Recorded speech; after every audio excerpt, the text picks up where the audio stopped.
क्या आपको पता है कि आपका क्रेडिट स्कोर आपकी फाइनेंशियल इमेज से भी ज्यादा इंपॉर्टेंट है।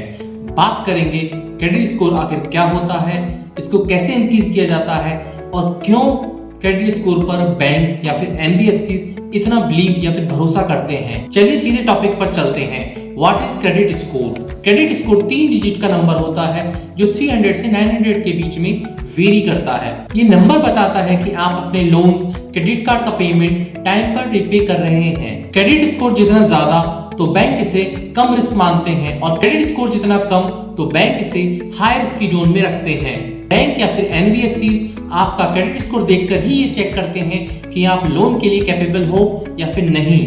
अगर आपका क्रेडिट स्कोर हाई है तो लोन के चांसेस या फिर अप्रूवल के चांसेस काफी अच्छे हैं और अगर आपका क्रेडिट स्कोर लो है तो अप्रूवल के चांसेस कम होते चले जाते हैं। अगर आपका क्रेडिट स्कोर लो होगा तो या तो आपका लोन रिजेक्ट हो जाएगा या फिर आपको हाई इंटरेस्ट रेट पर लोन मिलेगा। क्रेडिट इंफॉर्मेशन कंपनीज इन्हें क्रेडिट ब्यूरो भी कहते हैं। इंडिया में मोस्टली जिन पर बिलीव किया जाता है वो 4 ही हैं। Number 1 CIBIL, number 2 Experian, number 3 Equifax, number 4 CRIF. ये कंपनीज आपकी क्रेडिट हिस्ट्री को कलेक्ट करती हैं और इन कंपनीज को अलाउ करता है आरबीआई यानी कि reserve bank of India. RBI ने इनको लाइसेंस दे रखा है कि ये आपकी क्रेडिट इंफॉर्मेशन को कलेक्ट करें और एक डेटा तैयार करें और उसके बाद आपकी क्रेडिट रिपोर्ट बनाए जिसके बेसिस पर ही क्रेडिट स्कोर दिया जाता है। अब हम बात करेंगे वो सारे फैक्टर जो कि आपके क्रेडिट स्कोर को अफेक्ट करते हैं। Number 1 repayment history.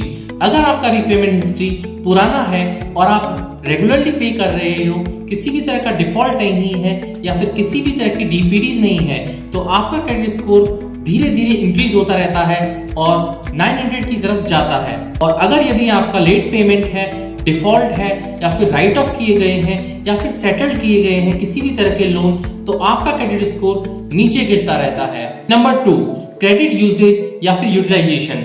Credit usage या फिर यूटिलाइजेशन ये चेक करता है कि आपको जितना भी लोन मिला हुआ है आप उसमें से कितना यूटिलाइज करते हैं। फॉर एग्जाम्पल मान लीजिए आपके पास 1 लाख का क्रेडिट कार्ड है और आप पूरा का पूरा खर्च कर देते हैं तो आपका क्रेडिट स्कोर बिगड़ना स्वाभाविक है। अगर आपको अपना क्रेडिट स्कोर इंप्रूव करना है तो आपको 1 लाख के क्रेडिट कार्ड पर 30% मींस 30,000 से ज्यादा स्पेंड नहीं करना चाहिए। लिमिट का जितना ज्यादा हिस्सा आप यूज करोगे तो क्रेडिट स्कोर उतना ही नीचे गिरेगा। Number 3 type of credit means आपके पास कितने तरह के क्रेडिट हैं, जैसे कि secured loan, unsecured loans. Secured loans में आते हैं property loan, gold loan, vehicle loan etcetera और अनसिक्योर्ड लोन्स में आते हैं credit card, personal loan, consumer loan etcetera. अगर आपके पास इन सभी का मिला जुला पोर्टफोलियो होता है एज ए क्रेडिट तो वो आपके लिए बेनिफिशियरी रहता है। और अगर आपने हाई पर्सनल लोन्स या फिर क्रेडिट कार्ड लोन जो कि अनसिक्योर्ड होते हैं वो ले रखे हैं तो आपका क्रेडिट स्कोर गिर सकता है। Number 4 credit history. जितनी ज्यादा आपकी क्रेडिट हिस्ट्री होगी उतना ही ज्यादा बैंक्स या फिर एनबीएफसीज को आपका आकलन करने में या आपका कंप्यूटेशन करने में दिक्कत नहीं होगी।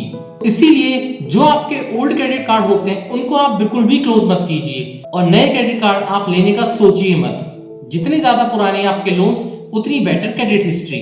नंबर 5 न्यू क्रेडिट और हार्ड इंक्वायरी। कई बार हम क्या करते हैं, चलो सिविल ही चेक करवा लेते हैं, बैंक जाते हैं और अपना सिविल चेक करवा लेते हैं। अगर आप उस इंक्वायरी को हार्ड इंक्वायरी के रूप में की जाती है तो उससे भी आपका क्रेडिट स्कोर डाउन होता है। और दूसरा, जितने ज्यादा लोन आप लेते हो या फिर जितनी ज्यादा लोन की इंक्वायरीज आपके सिविल में दिखती है तो वो भी आपके क्रेडिट स्कोर के लिए काफी हार्मफुल है, उससे भी आपका क्रेडिट स्कोर डाउन जाएगा। 2 ईयर के अंदर मैक्सिमम 6 इंक्वायरी से ज्यादा नहीं होनी चाहिए, वो आपका क्रेडिट स्कोर बिगाड़ने में काफी हेल्पफुल रहता है। जब भी आपको लोन की जरूरत पड़े या फिर बोरो करना हो या फिर आपको कोई क्रेडिट कार्ड लेना हो तभी इंक्वायरी करें, अदरवाइज सिविल की इंक्वायरी ना करें। अगर आपको लगता है कि आपको अपना सिविल अच्छा करना है तो उसके लिए एक छोटा सा टर्म लोन ले लें 5-10 लाख का और उसका टेन्योर लंबा रखें। टेन्योर लंबा रहने से ये होगा कि आपकी क्रेडिट हिस्ट्री जनरेट होगी और आपका सिविल ऑटोमेटिकली अच्छा हो जाएगा अगर आप रीपेमेंट टाइम पर करते हैं तो।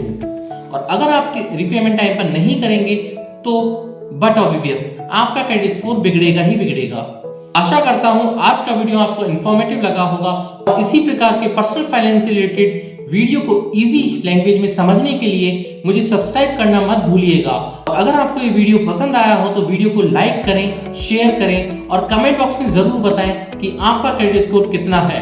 आज के लिए इतना ही। Signing off, this is Pushpendra. जय हिंद।